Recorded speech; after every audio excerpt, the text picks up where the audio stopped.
Hi friends, welcome to our channel. இந்த வீடியோவில் நம்ம என்ன பார்க்க போகிறோம் அப்படின்னா, ஜிஎஸ்சில் 75 கொஷின்ஸ்க்கு எப்படி 65க்கு மேலே ஸ்கோர் பண்ணுறது, அதுக்கு என்னென்ன டாபிக்ஸ்லாம் நம்ம இம்பார்ட்டண்ட்டாக படிக்கணும் அப்படிங்கிறத தான் பார்க்க போகிறோம். அதுக்கு ஃபஸ்ட்டு பார்த்தோம் அப்படின்னா யூனிட் 3 அல்லது 2 இதில் இருக்கக்கூடிய சிலபஸ் நம்ம படிச்சுக்க போகிறோம். யூனிட் 3 பார்த்தோன்னா நமக்கு இந்தியன் ஹிஸ்ட்ரி கொடுத்துருப்பாங்க. யூனிட் 2 ஜியாகிரஃபி கொடுத்துருப்பாங்க.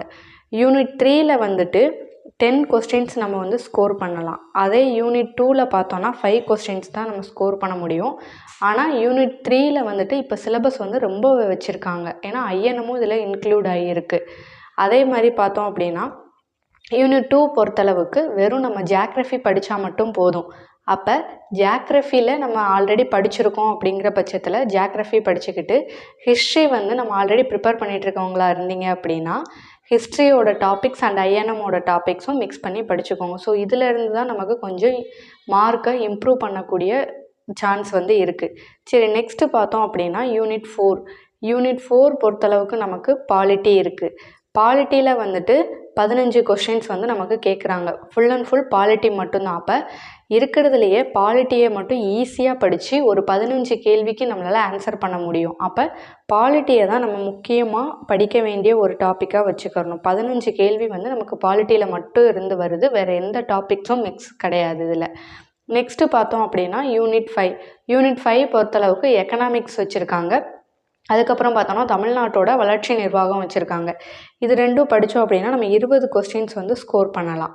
அடுத்து பார்த்தோம் அப்படின்னா யூனிட் 6 பொறுத்தளவுக்கு நம்மளோட தமிழ்நாடை பற்றி, அதாவது ஆல்ரெடி யூனிட் 8ல் படித்த விஷயங்களை இங்கே யூனிட் 6ல் நம்ம படிக்க போகிறோம். இதுலேயும் நமக்கு ஒரு 20 கொஷின்ஸ் இருக்குது. அப்போ இது வரைக்கும் பார்த்தோம் அப்படின்னாலே நமக்கு மொத்தமாக ஒரு 65 கொஷின்ஸ் வந்துடும். அதாவது யூனிட் 3 அல்லது 2 படிக்க போகிறோம். அடுத்து பார்த்தோம் அப்படின்னா யூனிட் 4, அடுத்து யூனிட் 5, யூனிட் 6 இது எல்லாமே டோட்டலாக நமக்கு கால்குலேட் பண்ணி பார்த்தோன்னா ஒரு 65 கொஷின்ஸ் நம்மளால் ஆன்சர் பண்ண முடியும். இது போக ஜென்ரல் சயின்ஸ் இருக்குது, அதாவது பொது அறிவியல் இருக்குது. பொது அறிவியலில் நம்ம ஆல்ரெடி படிச்சிருக்கிற டாபிக்ஸ் மட்டும் நம்ம கவர் பண்ணிக்கிட்டால் போதும். ஏன்னா வெறுமனா இதிலேருந்து எவ்வளோ கேட்குறாங்க அப்படின்னா 5 கொஷின்ஸ் தான் கேட்குறாங்க. இந்த 5 கொஷின்ஸ்க்காக நம்ம ரொம்ப எஃபோர்ட் போடணுன்ற அவசியம் இல்லை. குரூப் 4ஆக இருந்தால்.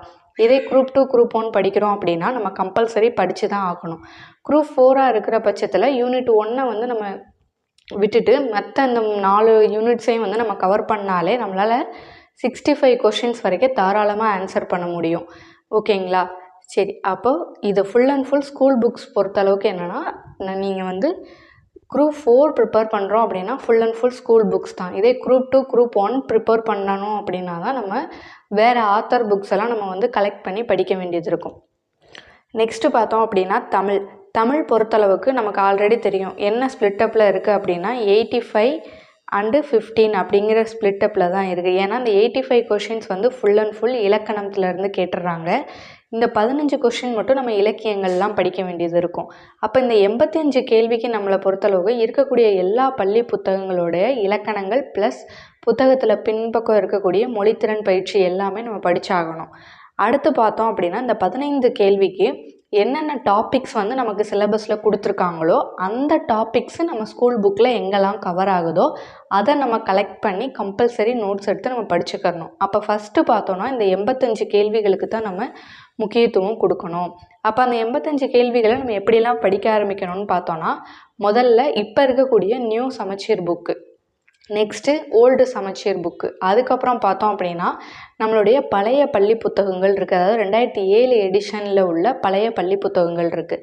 இந்த 3 புக்ஸையுமே நம்ம கம்பேர் பண்ணி எங்கெங்கெல்லாம் இலக்கணங்கள் இருக்குது, இலக்கணம் தொடர்பான கேள்விகள் இருக்குது, மொழித்திறன் பயிற்சிகள் இருக்குது, சிலபஸில் கொடுத்துருக்கக்கூடிய டாபிக்ஸ் இருக்குது, அது எல்லாத்தையுமே கம்பைன் பண்ணி நம்ம படித்தாகணும். சரி, அப்புறம் நெக்ஸ்ட்டு பார்த்தோன்னா தான் நம்ம அந்த 15 கேள்விகளுக்கு உண்டான இம்பார்ட்டன்ஸ் கொடுக்க போகிறோம். அந்த 15 கேள்விகள் பொறுத்தளவுக்கு ஆல்ரெடி சொன்ன மாதிரி நம்மளுடைய ஸ்கூல் புக்ஸில் எங்கெல்லாம் அந்த டாபிக்ஸ் கவர் ஆகுதோ அந்த டாபிக்ஸை எல்லாமே நம்ம கம்பைன் பண்ணி படிக்க தான் செய்யணும். சரி, அடுத்து பார்த்தோம் அப்படின்னா ஒரு 25 கொஸ்டினுக்கு மேக்ஸ் இருக்கும், ஆப்டிடியூட்ஸ். இந்த மேக்ஸை பொறுத்தளவுக்கு 6th to 10th வரையே இருக்கக்கூடிய மேக்ஸ் புக்கிலேருந்து தான் நமக்கு கேட்க போகிறாங்க. அப்போ ஃபஸ்ட்டு வந்து டாபிக் வைஸாக 6th-லேருந்து 10th வரையே இருக்கக்கூடிய மேக்ஸ் புக்கை கவர் பண்ணிவிட்டு அடுத்து ப்ரீவியஸ் இயர் கொஷின்ஸில் கேட்டிருக்கக்கூடிய சம்ஸை எல்லாம் நம்ம ஒர்க் அவுட் பண்ணி பார்க்கணும். அதுக்கப்புறம் நம்ம என்ன பண்ண போகிறோம் அப்படின்னா டெஸ்ட் போட்டு பார்க்க போகிறோம். அப்படி பார்த்தாலே நம்மளால் மினிமம் வந்து 25க்கு 20 கொஷின்ஸ்க்கு மேலே ஆன்சர் பண்ண முடியும். சரிங்களா? அப்போது நம்ம ஃபஸ்ட்டு வந்து ஜிஎஸ்க்கு எந்த அளவுக்கு இம்பார்ட்டன்ஸ் கொடுக்கணும் அப்படின்னா முதல்ல இந்த 4 பாடங்கள் யூனிட் 3, யூனிட் 4, யூனிட் 5, யூனிட் 6 இந்த 4 இதுக்கு இம்பார்ட்டன்ட் கொடுக்க போகிறோம். அடுத்து தமிழ் பொறுத்தளவுக்கு இலக்கணம், நெக்ஸ்ட்டு மேக்ஸ் பொறுத்தளவுக்கு நம்ம அந்த 25 கேள்விகளில் 20 கேள்விகளுக்கு மேலே ஆன்சர் பண்ணுறதுக்கு நம்மளால் முடிஞ்ச அளவுக்கு நம்ம ப்ரிப்பேர் பண்ண போகிறோம். சரிங்களா? சரி, நெக்ஸ்ட்டு வீடியோவில் நம்ம வேர் டு ஸ்டடீஸ் அண்டு சிலபஸ் பேசிக்ஸாக ஒவ்வொரு டாபிக்ஸாக நம்ம கவர் பண்ணலாம்.